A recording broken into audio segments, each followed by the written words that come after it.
So we're talking about Allied Powers, the world's greatest tag teams, the WWE DVD set that came out a little while back. Just kind of going through the actual DVD collection, talking about the matches that were included on it, what I thought of the matches, the different tag teams that made the cut and were actually mentioned on the set, and how they kind of presented things. We're halfway through our discussion. We're going to pick things up with Disc 2.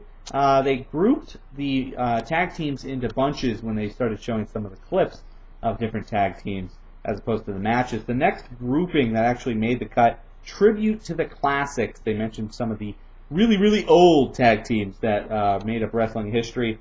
Started with the Texas Outlaws, Dick Murdoch and Dusty Rhodes. This was pre-Dusty Rhodes singles wrestler, so that's going way back. Fascinating tag team, though. I've checked out the Dusty Rhodes DVD. That is a very interesting team, those two. Pat Patterson and Ray Stevens, going way, way back there. And then the Wild Samoans made the cut. Definitely a team worth noting when you're talking the history of tag teams. And then the Blackjacks, who are in the WWE Hall of Fame, Lanza and Mulligan, the Blackjacks. And then the featured tag team from this section, Ray Stevens and Nick Bockwinkel. I thought this was an interesting choice to feature them. They were featured in a match from the AWA 1972 against Billy Robinson and Red something or other. Never really picked up on. I'm sure it's on the DVD cover. I didn't bother to look. This was 2 out of 3 falls as well. I didn't think this was a good choice for the DVD. You had a lot of classic matches you could have shown that really would have represented what classic wrestling was. I didn't really think this was classic wrestling. Awful announcing. Shows you why the AWA didn't succeed where others did. It was very fast-paced, though, for its time, but still really lengthy. They moved things along through the match, which I did like. Maybe that's why they went with this one. But just thought the match went way too long, considering these 4 people in this particular match mean very little to anybody who's been watching wrestling from the 80s on. So, just wasn't really happy with the choice on that match. Next, team featured Miz and Morrison. Yes, they were actually featured on the set with a match from Raw 2008 against HBK and Mysterio. Interesting that they go from 1972 to 2008 just like that. Shows you where wrestling's coming, where wrestling used to be for sure. But this was actually a fast-paced upset match with Miz getting the win. A good finish to this one, and it was entertaining, but still don't know how I feel about Miz and Morrison making it onto this DVD. Their impact was relatively light in the world of tag teams. And then you've got another featured tag team, the Hart Foundation. I figured it was about time they finally mentioned the Hart Foundation. They were featured in a match from 1987, Boston Garden against the Rougeaus. Jim the Anvil Neidhart and Bret Hart. This was an okay match. Very entertaining to see Bret Hart as a heel. He played the kind of a baby heel. Everything hurt him more than it should. And, he was begging the referee to help him out all the time. And lots of cheating in this one. Kind of a spot fest in this one, minus the moves though. They were there to tell a story. But they didn't do it through moves. They did it through different elements of wrestling, like involving the referee, involving the crowd, taunting the opposing team, but not a whole lot of moves to develop the story here. So, not really sure I like this choice for the Hart Foundation either, but definitely showcases what they were in the 80s and what they meant to the tag team scene in the 80s. Disc 2 actually also includes the extras of a very funny music video that was meant to be serious, involving the Freebirds from the 80s. Hilarious. You definitely want to check that extra out. The Bulldogs giving you dog care advice. That was totally 80s, totally WWF. Gene Okerlund interviews the Harts and the Hart Foundation. That was actually kind of entertaining, especially because the Harts were supposed to be heels at that time. Then the Bushwhackers. That was just a whacked out extra. The Bushwhackers, an acquired taste, if you ask me. Then Gene Okerlund interviewed Legion of Doom. Thought that was totally classic. That was followed up by another Legion of Doom promo. Excellent promo, especially for its time. Then a spoof clip. They had been featuring clips throughout the DVD, different tag teams. They actually featured a clip of Los Conquistadors, the Edge and Christian alter ego tag team that they created. to annoy the rest of the tag team scene during their run. I thought it was really funny that they featured this team as if it was a legitimate team.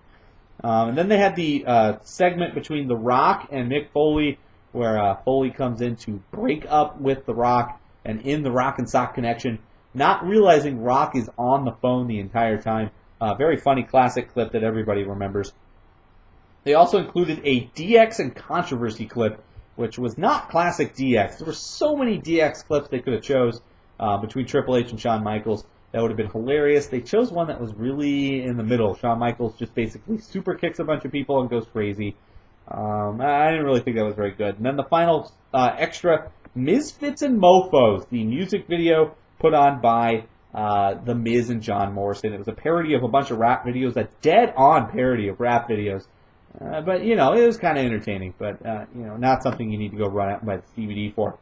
Jumping to Disc 3, the final disc, the first team featured on the set, Edge and Christian. They were put in a match, SummerSlam 2000. This was TLC against the Hardys and the Dudleys. Incredible orchestration. I've seen this match probably 6 or 7 times now, but every time I watch it, I see something new. And it's just incredible watching the 6 men in the ring orchestrate things.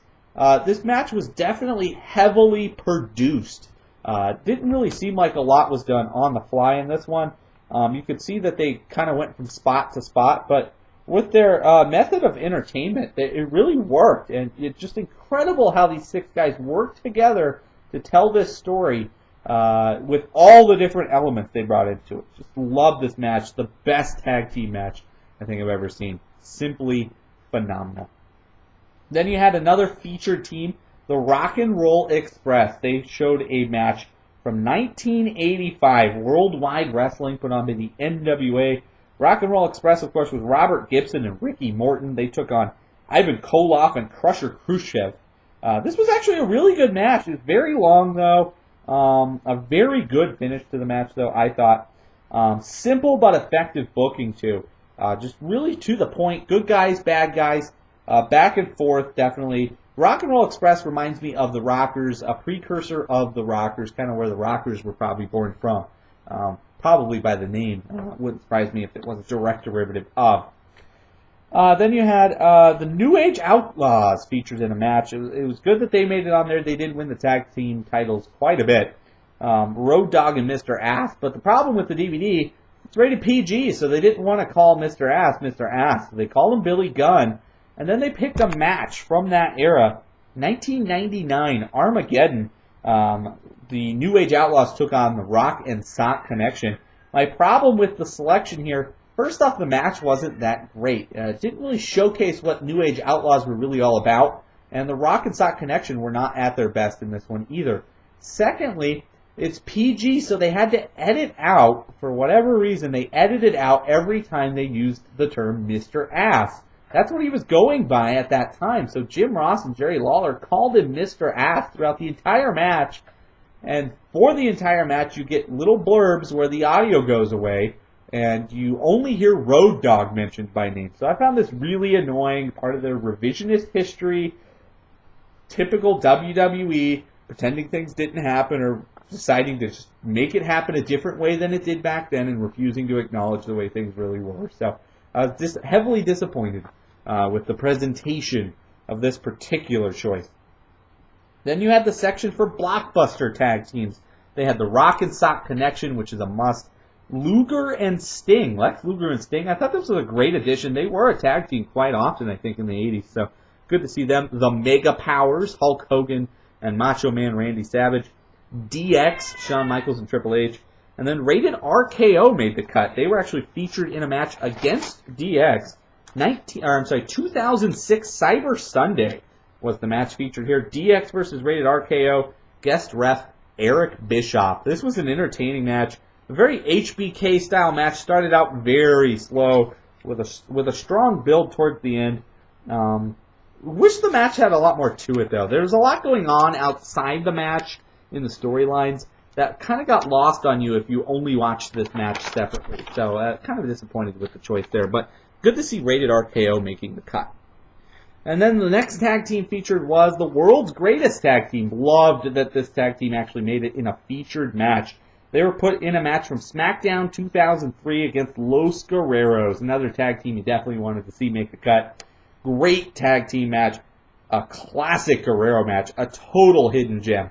It's really hard to find SmackDown stuff on DVD, especially. So getting this match and having the pleasure of getting to watch this one, this is probably the second best match behind the TLC match on the DVD. Loved this match. Loved that it was included. Another featured set on here was not actually a match, but the Crockett Cup. It was an annual tournament held by Crockett Promotions to crown a tag team of tag teams, basically, and give them $1 million.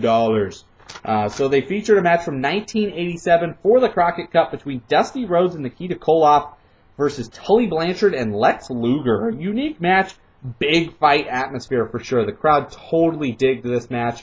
It was a lackluster match, nothing special here, but definitely entertaining. And it was a unique part of history, the Crockett Cup, so I'm glad they included that and gave that the proper designation. And then the final tag team featured as if they were the tag team of all tag teams, and they did a good job of presenting it that way. The Road Warriors. They were featured in a match from 1992. This was the SummerSlam held over in England. They took on DiBiase and IRS, Money Inc. A very European match. This was definitely one of the types of matches that you see on a lot of their overseas tours where the good guys go over and the bad guys get coming to them. But a very entertaining match. Classic big event the crowd loved. Everything that happened in this match. And I loved that the Road Warriors were the featured team. So my overall opinion of the DVD. I was disappointed with probably half the matches that were on this set. There was definitely a lot of tag teams brought up. I loved that they covered so many tag teams.